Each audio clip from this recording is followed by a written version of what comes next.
tardes, buenas noches. Si nos hace falta que esa cosa llamada silencio la apliquemos a rajatabla durante un ratito, porque si no va a ser imposible que oigamos. Y hay mucha expectación y mucho interés, así que yo no voy a enrollar nada. Esto es un festival dedicado al género negro, al género policíaco. Cuando yo escuché la canción de Lagartija Nis sobre los hermanos Quero, la verdad que me impresionó un montón. Empezaba ahí con la voz de Pinilla, a lo bruto, y contaba una historia tremenda. No ya solamente el título del disco, Crimen, Sabotaje y Creación, ya era bastante negro y bastante criminal, ¿no? Un día, en esa cosa que tanto nos gusta, que es tomar cerveza, nos vimos hablando, comentamos... Alhambra. Nos vimos y estuvimos hablando del libro de Víctor Amela, en el que metía el tema de los hermanos Quero y tal, y que salía, y tú me contaste que para el régimen de Franco aquello fue una espinita que tuvo clavada en este último momento. La verdad es que te dije, oye, ¿por qué no cuentan la historia de los hermanos Quero? Ellos están haciendo un documental con Pepe Sánchez Montes, que anda por ahí está. Y nos dijimos, oye, pues vamos a saber la historia real de los hermanos Quero, ¿no? Entonces Isabel y Antonio son los que mejor conocen esta historia, y cuando nos planteamos dónde hacerlo, pues pensamos en el Palacio de Deportes, que lo llenamos. Dijimos, bueno, venga, el Palacio de Deportes no, el Palacio de Congreso, y de no, eso es muy frío. Dijimos, coño, pues en la casa de Eric, que son hermanos, y dónde mejor vamos a hacer este encuentro que en la casa de Eric. Eric ha preparado una tapa por ahí que se llama Maki Maki, cuéntame tú. La he estado haciendo desde las 8 de la mañana con muchísimo cariño, y sobre todo esto viene porque el único régimen que no se combate con Biomanán es el régimen de Franco. Entonces por eso he puesto dos Maki, que se trata de una tapa, lleva un palillo que pincha no sé qué y se moja en no sé cuánto. Y como podéis ver, está muy buena. Así que lo dicho, que muchísimas gracias y que nos contéis los hermanos Quero y que la noche es vuestra. Venga, salud. Muchas gracias.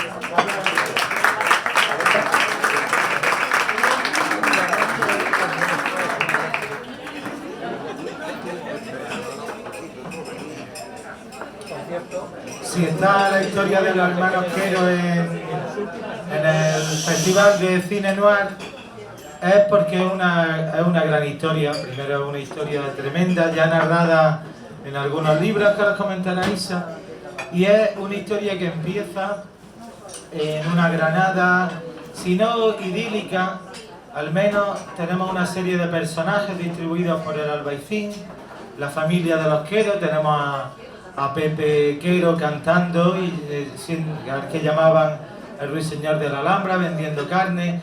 Tenemos una sensación de una familia que progresa, una familia de 11 hermanos, nacieron 15, murieron 4, y vislumbramos también una escena social, ¿no? Digamos que lo que vamos a intentar hacer hoy es hacer las secuencias de esa tragedia, ¿no? Las secuencias por un lado, que es lo que hablaremos primero, cuál es la historia, cuál es la película, y luego las consecuencias de la tragedia, ¿no? A dónde nos lleva toda esa historia, dónde nos lleva la realización del documental, qué es lo que estamos aprendiendo a través de ellos, qué nos enseñan los Quero al intentar entrar en su intrahistoria.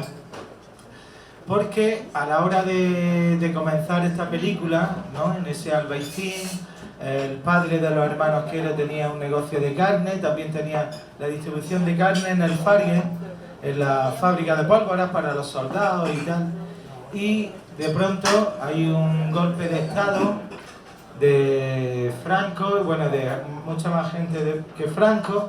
Bueno, un golpe de estado que se basa en el triunfo del golpe de estado, todo es propaganda, ¿no? Y tenemos primero una serie de altavoces dando la noticia de que muchísimas ciudades y pueblos de España se han sublevado. Cosa que era mentira, porque lo que se había sublevado eran los cuarteles de la Guardia Civil. Y con eso ya quedaba como que la ciudad se había sublevado. Luego hubo una serie de correcciones sobre el terreno, y tenemos a la familia Quero que a la hora de empezar la guerra les pilla, digamos, para simplificar, a Isa os concretará, les pilla en zona roja, ¿no? Digamos que la gente se iba posicionando conforme iba la guerra avanzando, conforme las fronteras se iban definiendo. No es que la gente, no creo que estuviese definiendo las fronteras en ese mismo momento, sino que las fronteras estaban definiéndolos a ellos. De tal manera que ese posicionamiento político, pues, derivado de una situación dramática, de explosión de la guerra civil, el Albaicín aguanta 3 días más y tenemos a partir de esa guerra lo que tenemos es la salida de la ira, las venganzas, ese negocio de carne tan goloso para muchísima gente de alrededor de la familia de los Queros, una familia que avanzaba, ya te digo, pues con 11 hermanos, y resulta que empiezan a intentar que esas venganzas que tan propias son de la provincia de Granada y en aquellos tiempos más, empiecen a cobrar forma, ¿no? No sé si Isa nos podría decir, por ejemplo, el principio del posicionamiento de los Queros, ¿no? ¿Quién se posiciona primero? Estamos hablando principalmente de la historia de 4 hermanos, que son para nosotros los Beatles de Granada, ¿no? Son los 4 personajes más populares de nuestra historia contemporánea. Hablo de contemporaneidad, de pop, de populares, ¿no? Entonces tenemos a Antonio, el mayor, Pepe, Paco y Pedro. Pedro el mayor, no, Pedro el mayor, luego Antonio, luego Pepe y luego Paco. Sí, bueno, buenas noches a todo el mundo. Por ahí, antes de nada, quería decir que cuando Jesús nos presentaba decía que somos los que más saben. Y bueno, primero está Jorge Marco, que ha escrito la Biblia de los Queros, y luego esta noche por aquí hay muchos de los familiares. Están por ahí Silvia, Dolores, muchas gracias, su hermana, y en realidad hay mucha gente mucho más mucho quiero, mucho quiero, mucho quiero, Dolores. Eso, que no veía. Bueno, quiero decir que como es una charla abierta, en realidad hay muchas voces autorizadas esta noche y está abierto para todo el mundo. Y luego, en la línea de lo que Antonio venía contando, pues una de las sorpresas fundamentales es que cuando sabíamos de la existencia de la biblioteca social y bueno, veíamos que eran gente súper militante, que estaban súper metidísimos contra Franco y la sorpresa fundamental de esta historia es que en realidad es la base de esta historia de España, que es gente que no estaba metida en nada, que básicamente es su extracción popular, en este caso el ser vecinos del Albaicín y bueno, y cierta conciencia de clase, desde luego. Pero es eso lo que los lleva a combatir y es más bien las circunstancias las que los van poniendo en una situación cada vez más peligrosa, ¿no? Ellos ni siquiera participaron en el asedio al barrio del Albaicín, ¿no? También otro gran descubrimiento han sido los tiempos de la guerra, ¿no? La guerra que siempre nos han contado de 36 a 39, en realidad se divide en tiempos mucho más complejos y en Granada en el primer mes básicamente está todo el pescado vendido, salvo el Albaicín que sí que resiste, ¿no? Y aunque los Queros no participan activamente en esa resistencia, pero desde luego son el mejor símbolo de un barrio que se levantó e intentó resistir por todos los medios, especialmente por los medios populares, que son los que fue imposible vencerlos dentro de su barrio y la única forma que encontraron fue introducir delatores, comprando casas en el Barranco del Abogado, arreglando, por supuesto, robando todo lo que podían y más, ¿no? También esta historia a nosotros nos ha descubierto un nuevo sentido. De eso se perdió en la guerra, porque hoy unos son ricos y otros son pobres y en realidad tiene mucho que ver con cómo robaron y se repartieron el botín, ¿no?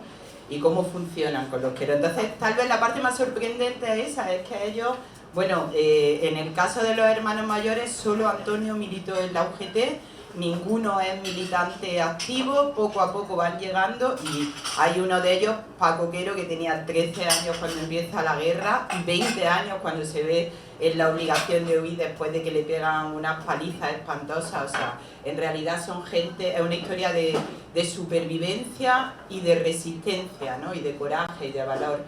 Y en cierto modo es una historia personal, es una historia de su familia, pero son un símbolo de la historia y es la historia de la mayoría de la gente de nuestro país, porque esta falsa forma de hablar de la guerra civil nos ha conducido a todo al error de pensar que realmente fue eso y en realidad es un golpe de Estado fallido que acaba con una guerra en la que se ensañan brutalmente, a la que se responde con una revolución de la que apenas si hablamos también, ¿no? Y los queros ahí son símbolo de esa revolución y de esa valentía, ¿no? Pues tenemos primero esa escena antes de que explosione todo y resulta que hay un hecho en el primer quero, Antonio, digamos que él es su cuñado, ¿no? El que cuando sea en el 36, en julio del 36, como que se llama al pueblo, al ayuntamiento, para que cojan falsamente las armas, cuando en realidad era, ¿no? Nunca se ha llegado a saber si el llamamiento fue real por parte del gobierno republicano pidiendo que fueran a por armas, o si realmente fue un bulo que se extendió, porque lo cierto es que llegaron a por las armas y nunca más se supo de esa gente. Todos desaparecieron, incluido el cuñado de los queros, que es tal vez el pistoletazo de salida de su historia, ¿no? Ellos se dan cuenta que sin estar metidos en nada y sin nada, nada más empezar la guerra, ya la más mayor de su hermana se queda viuda y con unos cuantos hijos, y de su cuñado no saben nada. Entran cada noche a buscarlo entre los miles de muertos que se van acumulando en las tapias del cementerio, nunca dieron con su cadáver, y como él, tiene que haber muchos otros de los que no sabemos, ¿no? Porque fueron traicioneros desde el principio, ¿no? Ese cuñado desaparece y muere, ¿no? Lo ejecutan. De tal manera que Antonio, como trabajaba en el tendido eléctrico, ¿no?, del cementerio, y según algunas narraciones se vio como que lo obligan a fusilar, y ahí ya se posiciona y digamos que es la primera actuación de los queros en contra de la realidad que los rodeaba. Mientras tanto, creo yo que su hermano Pepe también está ya posicionándose, porque le ha pillado la guerra en bando republicano. En realidad no es tanto que les pillan el bando republicano, pero hay unos cuantos llamamientos a unirse a los distintos ejércitos, el de los sublevados y el de los republicanos, y hay un momento que Pepe pertenecía a la quinta del año 36, lo requieren a ellos, aunque sean menores de 18 años, estaban ahí porque hacía falta gente para la guerra, ¿no? Entonces ellos no les queda más remedio que irse a los republicanos, porque van a tener que participar si no en la guerra del lado de los sublevados, ¿no? Y por eso pasan, la historia del paso es muy bonita, puedes contarle el paso con los gitanos, ¿no? Cuéntala tú, que lo cuentas mejor. Pasan al lado republicano en estas circunstancias, más o menos se organiza la familia, pero finalmente luego no pudieron pasar todos, eso tal vez los familiares lo pueden contar. La idea era que pasara toda la familia y pasaron los que pudieron. Y para pasar, pues como decía, también está aquí Miguel con nosotros, como decía en el Sacromonte, la gente son gitanos y gitanos de condición, de alguna forma. Entonces ellos eligen esa forma de pasar. Se van con una familia gitana que estaba celebrando un bautizo y que después de haber estado toda la noche cantando y bailando en la cueva, tienen que pasar el río para bautizar a quien llevaran, y pasan con ellos y así logran llegar al lado republicano, ¿no? Eso sería la historia de los llamados hijos de la noche, ¿no? Digamos, sería un prólogo de los hijos de la noche. Se supone que eran gente que ayudaba a pasar al bando rojo a la población que había quedado, digamos, encerrada o familiarmente, o digamos en algunos casos políticamente. Entonces la guerra y la historia de los queros empieza a desarrollarse como por la comarca de Guadix, ¿no? Ahí durante la guerra, a Pepe en Diezma o por ahí, digamos que a él empiezan las acciones militares y él como que lo acusan de haber cortado el tendido eléctrico a través del testimonio de un cortijo de Diezma o algo así, ¿no? Sí, a pesar de que intentaron, una vez que acaba la guerra y lanzan el mensaje de que venga la gente y cuente lo que ha hecho, que aquí no va a pasar nada, lleva el perdón, por supuesto, como bien sabemos, eso no fue así. Lo único que lograron tener en contra de toda la familia, a pesar de lo fuerte que fue la historia de ellos, fue que Pepe había cortado unos cables en el asalto del Peñón de la Mata, ¿no? Todo lo que hay en contra de todos, ¿no? A pesar de las miles de denuncias falsas, y de hecho es lo único que sabemos de ellos en la guerra. Ni siquiera sabemos si realmente fueron hijos de la noche. Sí que los acusaron, le abrieron consejo de guerra por esta cuestión, pero no se sabe si las denuncias, más que falsas, eran bajo coacción. Cuando llevan 5 días pegándote una paliza para que diga eso, pues igual termina diciéndole, ¿no? Sí, había otro hermano, Pedro, sí era un cargo militar republicano, ¿no? Activo en la guerra. Sí. Pedro. Bueno, no lo tengo muy claro, no lo sé, No, a lo no mejor está algunos de sus documentado familiares que- lo saben, ¿no? Yo que creo que no hay Pedro ningún fuese- otro cargo directo. Era brigada. Pero todos estuvieron en la 78 Brigada Mixta, ¿no? Pero no sabemos de ningún acto delictivo por los que le abrieran los consejos de guerra, ni de ninguna razón para que se quedaran detenidas una vez que van a declarar en el año 39.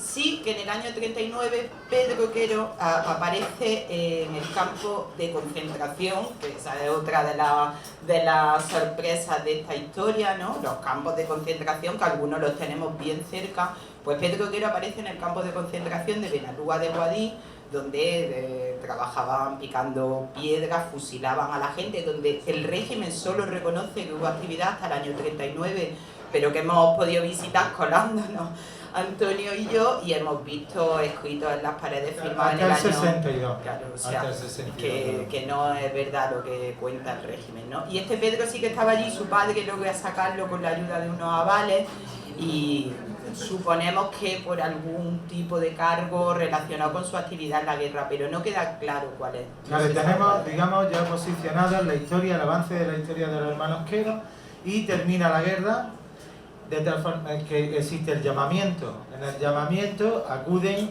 Antonio y Pepe, que son trasladados a la cárcel de la Campana, porque la cárcel que estaba enfrente, la que hoy día conserva la fachada, estaba saturada, ¿no? Creo que ocuparon muchísimos edificios, pero la Campana es una parte importante aquí en nuestra historia.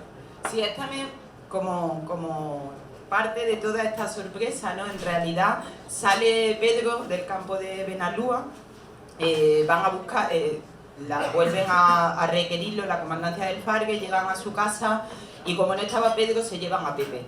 Y se llevan a Pepe y al poco tiempo lo sueltan. Entre tanto, Pedro decide esconderse y es el que se esconde por unos días, estuvo escondido hasta el año 44, 45 y vivió como un topo. La historia esta de los topos, esta tan conocida de la... Exacto, el resto de su vida es muy interesante eso, pero la cosa curiosa es que vuelven ahí a detener a Pepe por una denuncia a un tal José Antonio.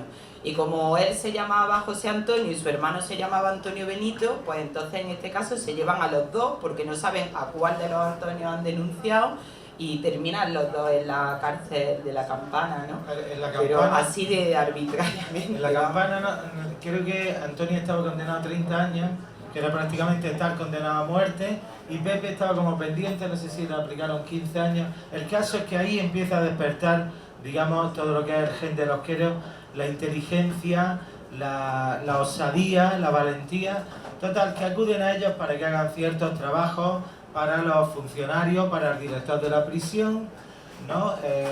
Y en la prisión, bueno, antes de salir, antes de que nos escapemos todos de la prisión esa, con esta película mental, digamos, hay un discurso muy bueno del director, el cura de la cárcel, que les dice: la justicia humana os castigará, pero la divina os perdonará. Entonces es otra de las partes que utilizamos en la canción de Lagartija. Hablando de Benalúa, las fotos del último disco de Lagartija son de ese campo de concentración. El caso es que allí solo reciben discursos y palizas, y algún discurso que destacar del director que son muy... Bueno, sí, tienen mucha guasa, le dicen que tienen suerte porque los únicos que saben cuándo van a morir son los condenados a muerte y cosas de este tipo, ¿no? Le repetían. Y aparte, otra de las grandes sorpresas también en esta investigación fue que a pesar de las cientos de películas de la guerra civil en las que vemos curas y monjas de fondo, siempre hemos tenido esa imagen de que están ahí salvando las almas, ¿no? La arma. Y en realidad detentaban el negocio de las cárceles, pues como las cárceles de Estados Unidos hoy lo detenta Donald Trump, ¿no? Y entonces es una nueva forma de ver la implicación de la Iglesia Católica en el régimen franquista, ¿no? Que se están llevando una parte importante del negocio en un país que básicamente se había convertido en una cárcel. El caso de Granada, cuando se llena la prisión provincial, llenan la plaza de toros, cuando se llena la plaza de toros habilitan la Campana, y hasta la Espartera, este campo de concentración del que hablamos, pues había sido eso, una fábrica de esparto, de alpargata o algo así, convertida en prisión, ¿no? O sea, convierten en prisión cualquier lugar y lo llenan de gente porque, entre otras cosas, les produce dinero, ¿no? Y de ahí se lucra directamente la Iglesia Católica. que esto también es un tema interesante. Lo llenaban hasta que prácticamente la mitad se escapaban, ¿no? Porque, sí, porque claro, las condiciones eran tan absolutamente eran presos precarias. con agonía. El caso es que Antonio y Pepe se hacen los manitas dentro de la cárcel y consiguen escaparse. En la historia de los libros está como que quedan acusados de asesinar al guarda que los custodiaba, o que el guarda se escapó y testimonio a favor. Para eso os recomendamos la lectura de los Jorge libros de los Seguro, Queros. pero este libro lo escribió un hombre que se lo autoeditó él solo en el año 75, compañero de la prisión de la Campana de los hermanos Quero, que los conoció y le dolió tanto que pasaran al imaginario popular con la versión franquista que hablaba de ellos como unos bandidos, unos delincuentes, que escribió este libro para honrarlo y en su memoria, que tiene algunos deslices como libro, por supuesto no está tan contrastado como el de Jorge Marco, pero que tiene el valor inmenso de ser un relato de esa época y de estar escrito con ese cariño. Y aún así, como no consiguió financiación una vez que muere Franco, porque esto tampoco interesaba tanto de pelarlo, pues se lo autoeditó él mismo, ¿no? El libro de Manzanares de Arte hoy casi imposible de encontrar, que realmente es un poco el que ha provocado todo, porque Jorge Marco también llegó a la historia a través de este libro y, bueno, en fin, al final es... Estamos en la escapada de los Queros. ¿Y dónde se pueden escapar? Por las sierras cercanas. Autoeditó él mismo, ¿no? El libro de Manzanares de Arte hoy casi imposible de encontrar, que realmente es un poco el que ha provocado todo, porque Jorge Marco también llegó a la historia a través de este libro y, bueno, en fin, al final es... Estamos en la escapada de los Queros. ¿Y dónde se pueden escapar? Por las sierras cercanas, que estaban, pues, digamos que gente que había ya establecido una guerrilla más o menos seria, podían ser los Clares, el Llatero, ¿no? un personaje muy importante en esta película, establece contacto con el Llatero y, bueno, gracias al documental que seguimos realizando, pudimos entrevistar al hermano Bernardo Quero, y lo digo como anécdota. Digo, bueno, pues, ¿qué le contaban sus hermanos cuando estaban en la sierra? ¿Qué canciones cantaban, no? ¿Qué era lo que les gustaba cantar así, al lado de las fogatas y tal? Dice Antonio, si cantan los matan. ¿Qué van a cantar? Claro, era justo la posición, era el GPS acústico. Total, que desarrollan una historia muy interesante de lealtad infinita con el Llatero, porque él tiene una parte fundamental al final de esta película. Establecen una amistad con los Clares y el Llatero, pero ellos ven que esa no es su lucha, que su lucha no puede estar ajena al sufrimiento de su familia, porque mientras ellos han desaparecido en esas circunstancias, su familia es continuamente acosada, apaleada, vejada. Hay un sufrimiento que generan ellos del que se sienten totalmente responsables, pero en esa sierra es donde Paco Quero, harto, digamos el tercer incorporado a esta película, secuencialmente, él es el que se revela también, porque, como estamos comentando, por la huida de Antonio y Pepe, pues las palizas son constantes en el cuartel de La Palma, ¿no? Que gracias a Dios le han puesto Plaza Joe Strummer, limpiando totalmente. A Joe le hubiera encantado que su nombre esté al lado para alabar esa historia tan trágica. Paco Quero se une a ellos no quieren que se una, y ocurre como estas historias de las películas, ¿no? Que dicen, no te admitimos, pero él se queda, dice, pues si no me admitís, me voy yo solo, ¿no? Digamos que aparecen así. A mí me gusta con Isa imaginar los animales tótem, ¿no? de ellos. Antonia el oso protector, Pepe el zorro, que sabe manejarse por todo el ambiente. Paco demuestra ahí que es el león, el que tiene el valor y el corazón. Y como vemos, Pedro ya es topo, ¿no? Es que estamos hablando de los cuatro hermanos y en realidad las historias son... En el año 40 se escapan de la Campana Antonio y Pepe, que son los primeros huidos. Entre tanto, Pedro está escondido en casa de sus padres, es un topo, y está ahí, va a estar bastante tiempo. Paco, a todo esto es un niño de 15 años, aunque en el año 39 se casa con Tere Maya, de la que no hemos hablado todavía, que es familia de los cotorreros. Parte de las consecuencias. Claro. Ella venía de grabar en Nueva York con Vicente Escudero, una estrella del flamenco, o lo hubiera sido si no hubiera sido una mujer pobre y gitana de Sacromonte, claro, ¿no? Se casa en el año 39 y él en principio no se va a la sierra, se va a la sierra después de una serie de asaltos que hay un asalto en la cueva del barranco del Abogado buscando a su hermano, detienen a su hermano Vitoriano, a él también, durante un año entero los detienen y los sueltan intentando seguirles la pista a ver si encuentran a los hermanos, y cuando sale de una de las múltiples detenciones y ¿cómo se llama cuando hablan con la poli? Y uno de los, bueno, le pegan una paliza tan brutal que entonces es cuando decide irse a la sierra con su hermano, pero estamos ya en el año 43, ¿no? Y todavía Pedro está escondido, todavía tardará casi un año más hasta la muerte de su hermano Pepe, no sale, o sea, realmente los cuatro juntos no llegan a actuar, porque Pedro no está hasta que muere Pepe y va pasando así, o sea, no son los cuatro hermanos parte de una banda que está en la calle desde el principio, van viéndose obligados a unirse al grupo en la medida que comprenden que es la única posible salvación, porque lo otro es una muerte segura. De tal manera que ellos deciden que su postura está cerca de su familia, asistirle a lo posible, porque se consideran dentro del Albaicín absolutamente protegidos. Cualquiera que conozca la historia del Albaicín sabe que hay una historia solidaria que ha generado ese barrio y que lo mantiene vivo hoy día. No es extraño que a lo largo del Albaicín las familias estén compuestas por los hijos y por los que quedaron huérfanos en la guerra. Una de las historias más sorprendentes del Albaicín es su capacidad solidaria. Creo que ellos responden también y no consideran que están exponiendo a su familia, sino que la están protegiendo, de tal manera que ellos se dedican a una guerrilla urbana. Ni siquiera son maquis, porque son anteriores al maqui francés, ¿no? Porque maqui es una denominación después de la Segunda Guerra Mundial. Son siempre pioneros y abriendo un camino primero de honor y de lucha, en el que ya empiezan a hacer acciones dentro de la capital. Ahí es donde son únicos, a diferencia de otros hermanos, que también hay otra guerrilla en Aragón y tal, que hay otra historia parecida en los que varios hermanos mueren, pero estos deciden entrar a la ciudad.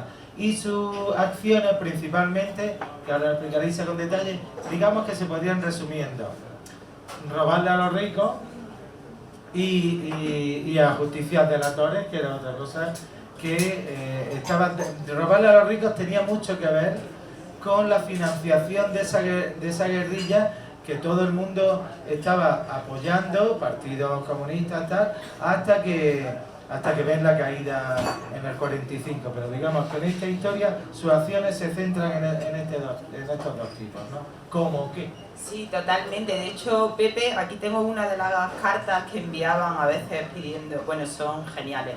Él firmaba como el capitán justiciero de la sierra, ¿no? Y realmente ellos tienen una idea de que lo que están haciendo es justicia. Básicamente le roban a banqueros, a extraperlistas. Muchos panaderos han salido en esta historia porque estaban metidos en el extraperlo de la harina, y ahí hay un tema.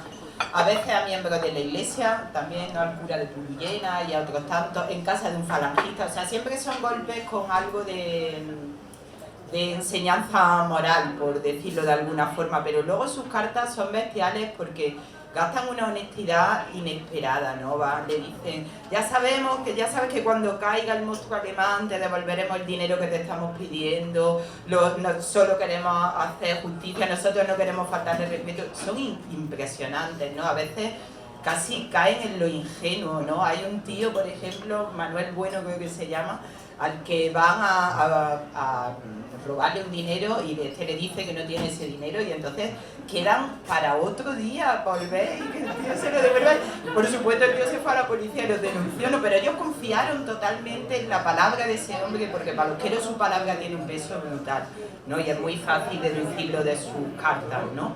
Ellos están dando su palabra de que cuando esto acabe.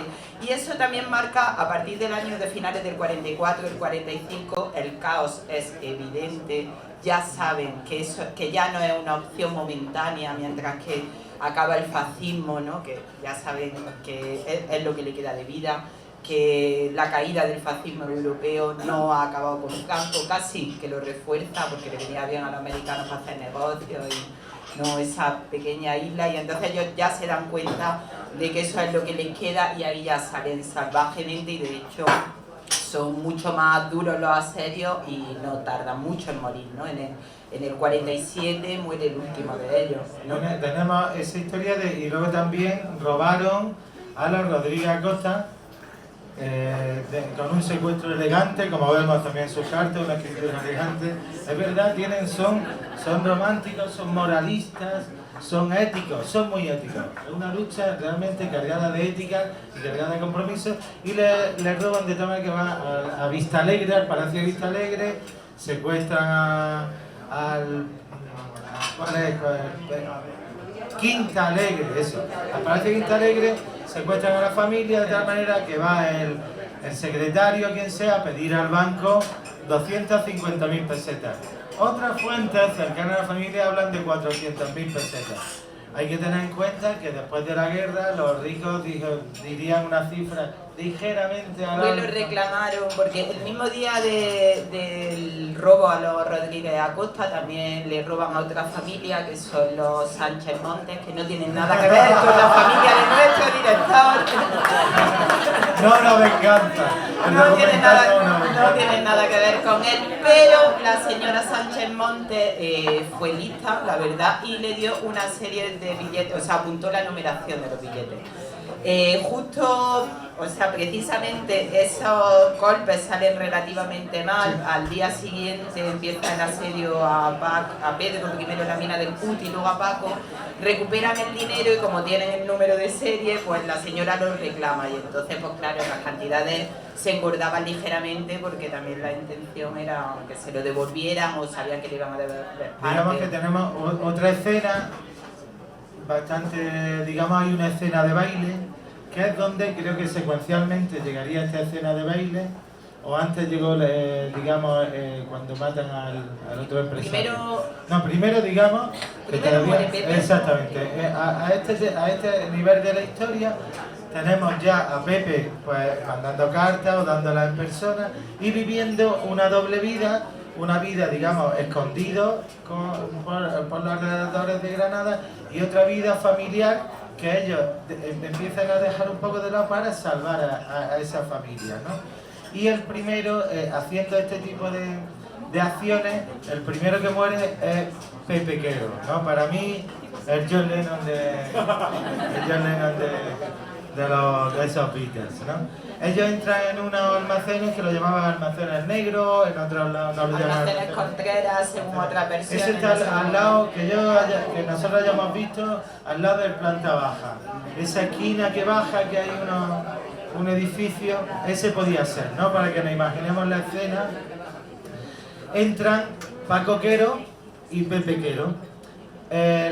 Suben las escaleras para hablar con el director, siempre con esa elegancia. Queda el director en darle el dinero, que tienen que ir a algún sitio en particular, y el hijo de Paco Quero está abajo, Pepe Quero está bajando las escaleras con el dueño de los almacenes, y el hijo que conoce la existencia de un arma en la oficina, mientras baja Pepe Quero por la espalda le pega un tiro, ¿no? Como era un niño que estaba catalogado como que tenía algún problema mental, luego no se hizo nada contra él, aunque no se hubiera hecho nada. De esta manera, lo digo como ejemplo. Ahí el hermano Bernardo Quero nos comenta que Paco Quero se queda tan sorprendido que Pepe Quero, que eso lo incorporamos en la canción, muere sonriéndole a Paco Quero diciendo como hermanico. Es lo que nos contó Bernardo, que le contó su hermano, ¿no? Que es una de las cosas que incorporamos a la canción, de tal manera que ya la lucha armada queda, la lucha de ellos, la guerrilla queda en manos de un principiante como es Paco Quero y de Antonio Quero, una persona con mucha más visión, mucho más prudente y con muchísimo compromiso, pero él sabe, Antonio Quero, que debe seguir haciendo acciones, primero por honor. Esta muerte de Pepe Quero va generando otra serie de historias láteres que podría ser la de Bernardo Quero, el calvario de Bernardo Quero. Cuando muere Pepe Quero, el hostigamiento a la familia se intensifica de tal manera que ya empieza, digamos, la demencia futura de la madre de los Quero, continuas palizas a la madre, de tal manera que empiezan a detener cada vez a los hermanos más pequeños. Exactamente. Hay una de las historias más emocionantes Dale está la raya, ¿no? tu abuela como protagonista, ¿no? Dolores, que es cuando matan al sobrino de tu abuela y entonces tienen que hacer un entierro clandestino ahí en el Albaicín, ¿no? Y de todas formas, más tarde, unos días más tarde, logran que bueno, no era un delator en realidad, pero uno de la cueva al final se ve obligado a decir dónde está el cadáver y la obligan a ella a ir otra vez reconocerlo ya putrefacto, ¿no? La historia es brutal. Ella con su mano, la policía apuntándola y ella cargando la tierra y levantando el cadáver. Esa serie de historias se van repitiendo de tal manera que la posición ya de los queros sigue siendo, primero, muy consecuente y muy consciente, pero es cuando ya empiezan a cometer errores. Hay que tener en cuenta también que los queros no eran 4, o sea, ellos eran una partida, como se podría decir. Había mucha gente que se reunía, como el Palomica, digamos, o el Catalán, o el Chato Borrego de Dola, digamos que es una lucha armada de una gente organizada. En cuanto muere Pepe Quero, detienen ya a los hermanos menores con consecuencias súper trágicas, y en el caso de Bernardo le dan una paliza durante 9 días en el cuartel que había ahí en San Jerónimo, por lo visto, que de tal manera que viene alguien de Madrid, de la Brigada Político-Social, creo, que viendo el estado de ese niño de 10 años, 11 años, lo lleva al orfanato, al hospital de San Rafael y le cambia el nombre. Y se llama Antonio, no me acuerdo ahora. Antonio no sé. Por ahí están sus nietas. Sí. Ahí, ¿cómo lo llamaron a él cuando le cambiaron el nombre? Antonio... Tirantes Méndez. Ese. Ella es Silvia, nieta de Bernardo, que es un orgullo también tenerlo. Yo soy Bernardo, yo soy su nieto también. Sí, bienvenido todos somos queros. De tal manera que digamos que... ¿Quién? Cuando vengan las malas, a ver si dicen lo mismo. No hay más. Vamos, quero. Mucho quero. Pero en el caso de Bernardo, una historia que podía ejemplarizar la historia que vivía la familia. Él queda inconsciente durante algunas semanas. Cuando se despierta, nadie le comenta que... O sea, él se llama Antonio.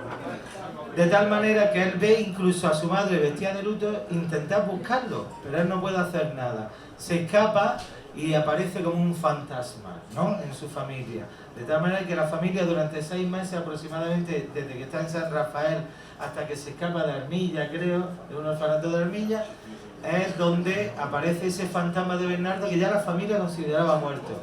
No solo estaban... Perdona, la historia no es así. La historia es que un amigo que paseaba por el colegio lo vio y le dijo que él estaba allí, que le habían puesto ese nombre a Antonio. Exacto. Y había dicho que él estaba allí.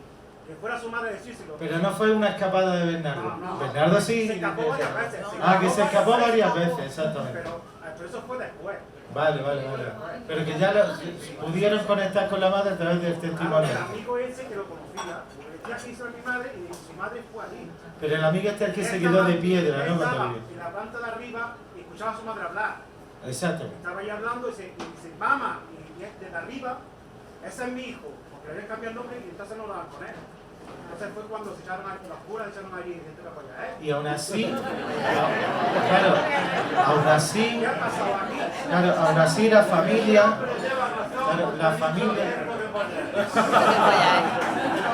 aún así la familia, ¿verdad?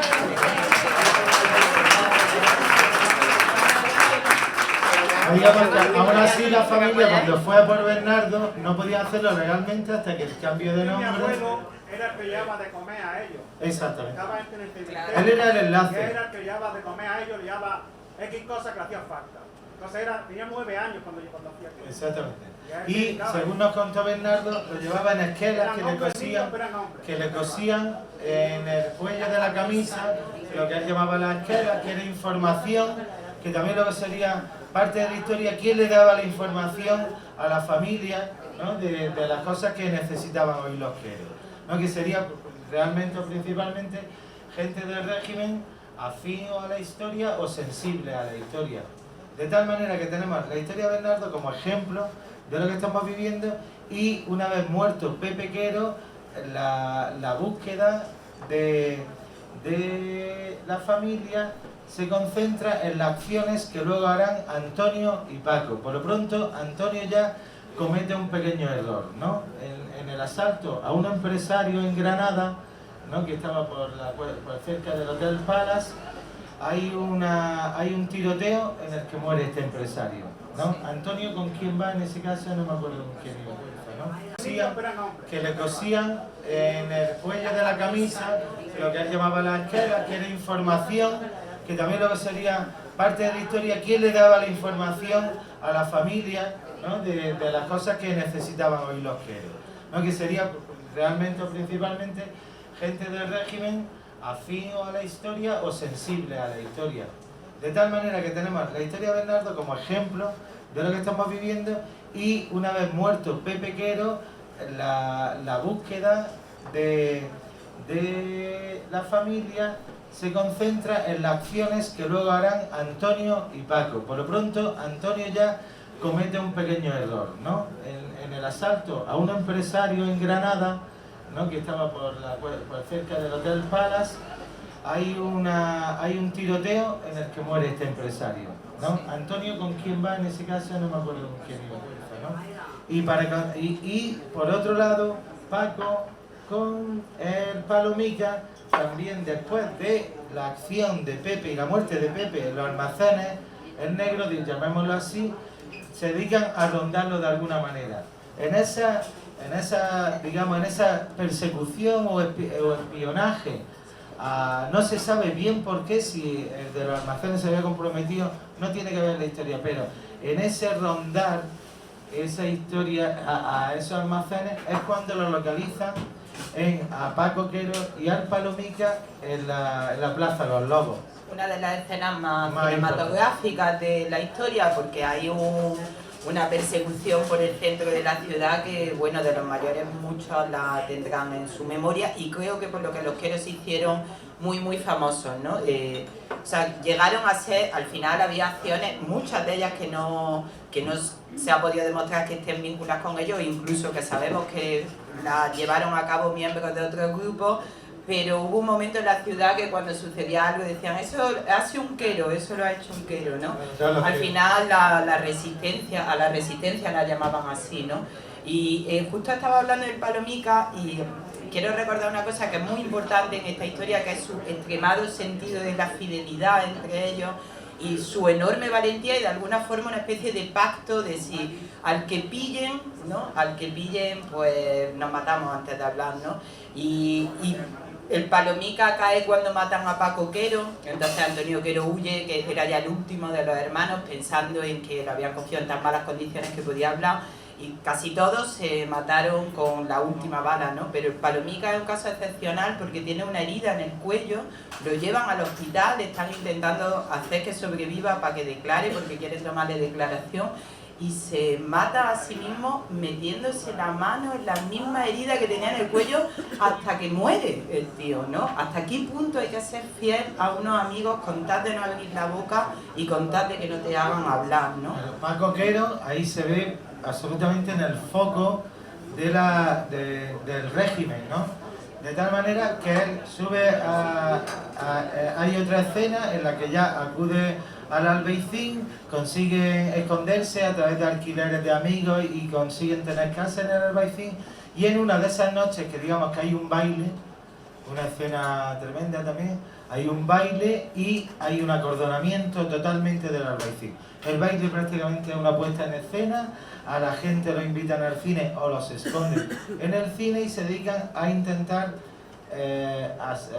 intentar matar a Paco y a Pedro, que los tienen localizados. Asaltan el Albaicín con esa especie de baile verdadero falso, y ahí se escapan, los rodean, lo ven Paco y Pedro. Pedro, como había estado tantos años de topo, tiene las piernas muy débiles y Antonio carga con él. Al saltar de la primera casa, Pedro se rompe una pierna y Paco consigue cargarlo y esconderlo debajo de una tarima de un escenario que usaban, que no era de esa noche. Se esconden debajo de ese escenario, pero Paco ha recibido un tiro en el ojo, no ha perdido el ojo, y en esa escena Pedro lo está despertando diciéndole: Paco, Paco, Paco, que nos tenemos que ir.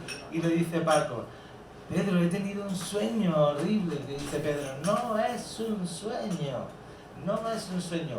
Paco coge a Pedro, que está cojo, y se inicia, bueno, herido de la pierna, y se inicia una persecución de la que consiguen escapar, ¿no? Sí. Digamos que ahí conoce Miguel Berber como del Sacromonte. Ellos conocen el Sacromonte perfectamente por esta historia que hemos comentado. Paco Quero era el marido de Tere Maya, Pepe Quero era el padre de Gracita del Sacromonte, su mujer era la hija del maestro de los habichuelas, de los hidalgos, de las ovejillas, o sea que estaban también muy entramados en el Sacromonte. Paco deja a su hermano Pedro Quero, donde la Lagartija le hicimos la foto del anterior álbum, en la cueva del Cuti, y él se esconde tirando para el Fargue, ¿no? Sí. Sí, Paco Quero queda escondido y es delatado porque en esa huida alguien los ve y va a la policía y a la Guardia Civil le dice: está allí, está la cueva del Cuti. Hay que saber mucho del Sacromonte para saber dónde está la cueva del Cuti, que eso, andando y todo eso hay que saber, ellos lo conocían muy bien. Rodean totalmente a Pedro Quero y obligan a Tere Maya, pensando que es Paco Quero el que está en la cueva, obligan a Tere Maya a que lo obliga a entregarse, vamos. Ella consigue hablar con Pedro, Pedro dice: bueno, sí, diles que vengan, un cigarrillo, tal, no sé qué. Consigue matar a un teniente, a un capitán, no lo sé. Sí, hay un tiroteo, hay un tiroteo, de tal manera que el ejército y la policía que allí ve que la cosa es seria, y obligan a Tere Maya a entrar, después de lanzar una bomba con la que casi la dejan muerta, a entrar a hablar con Pedro. Pedro pide un cigarro y mientras ella sale, pues se pega un tiro. La obligan, después de darle una paliza y después de los gases de las bombas que a ella le pusieron en la puerta, la obligan a que, según alguna historia, a que ate las piernas del cadáver y tire de él.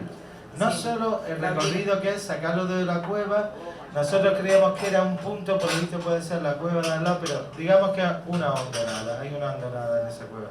La obligan a tirar del cadáver y la obligan a arrastrarlo en un territorio que no os lo podéis ni imaginar. Eso ni con fresquita se llega bien. De tal manera que ya tienen a Pedro Quero y Paco Quero, mientras tanto se ha escondido en el Fargue, en un zarzal, y con el ojo perdido.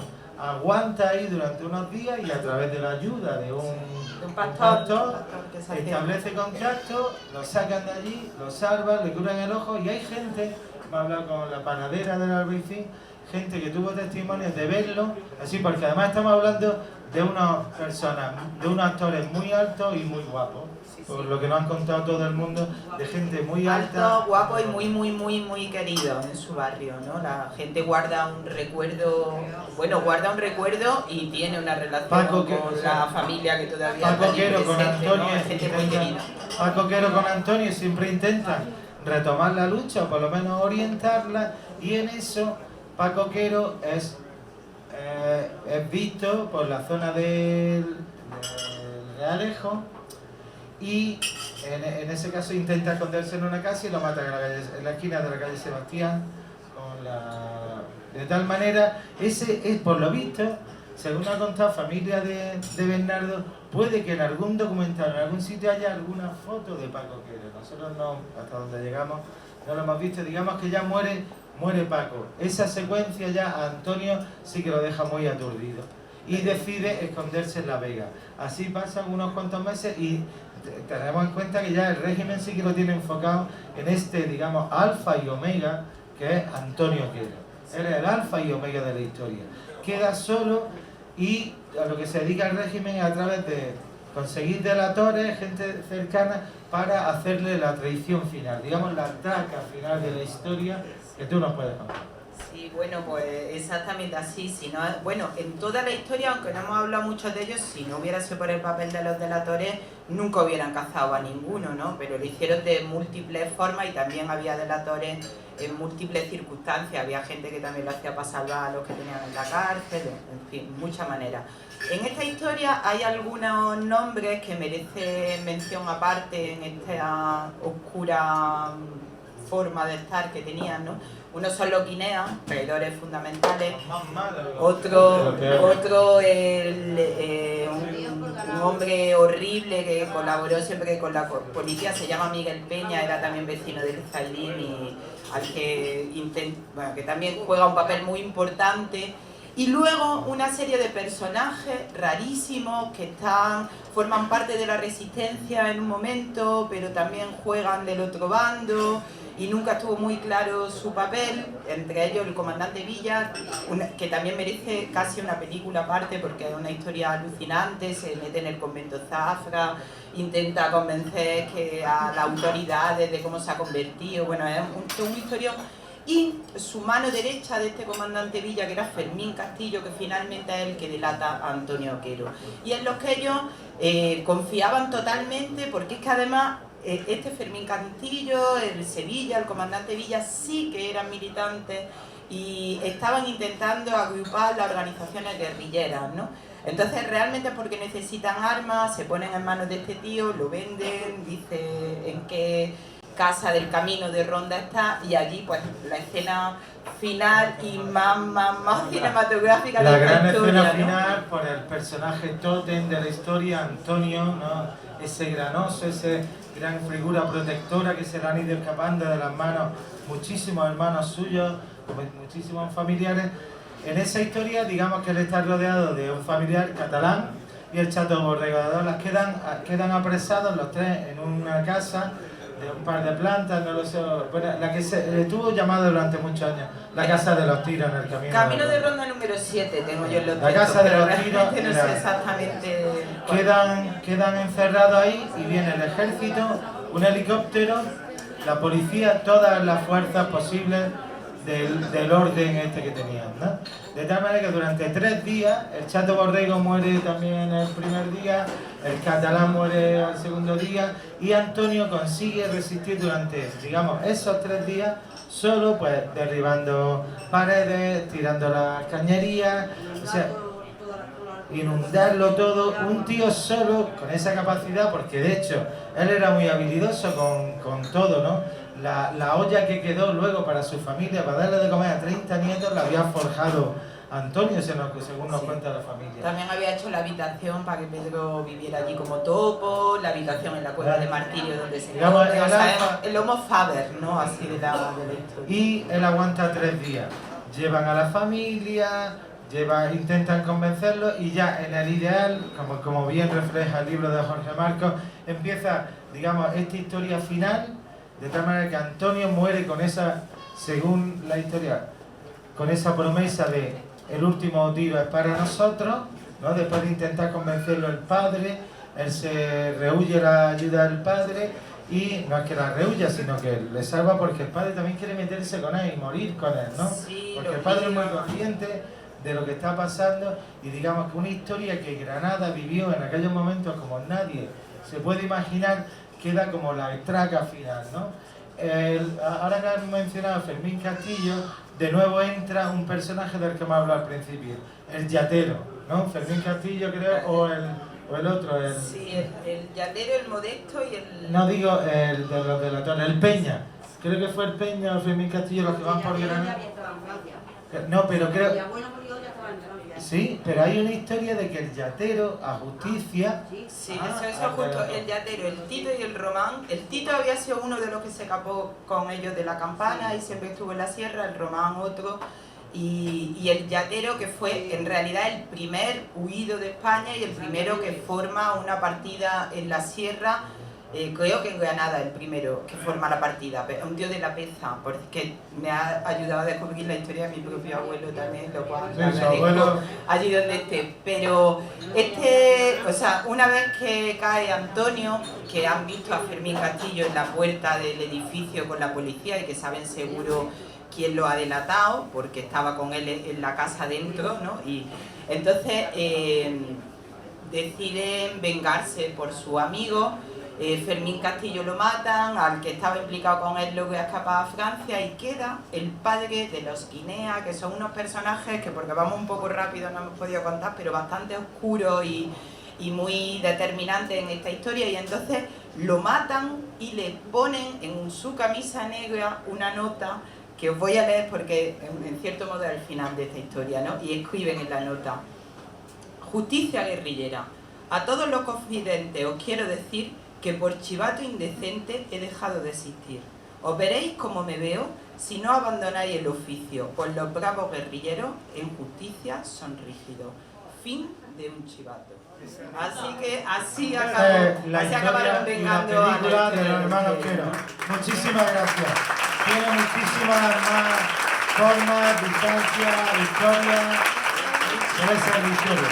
Esa es la película del cine negro que hemos pensado. Eso luego tiene, pues, evidentemente, las consecuencias de todo lo que hemos aprendido con la película, que sería otra serie de personajes fascinantes, las mujeres de los Quero, Gracita, Tere, que es la... Aunque parezca mentira, no hemos callado casi todo.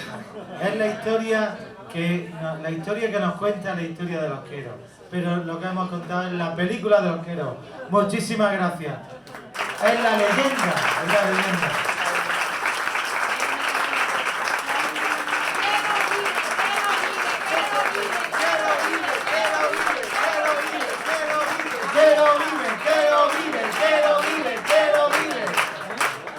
Muchísimas gracias. A los familiares que han venido, a todos, y muchísimas gracias por vuestra aportación, siempre constante. No conocemos la verdad, pero siempre nuestra búsqueda es dignificar la leyenda. Porque son leyendas, son una leyenda.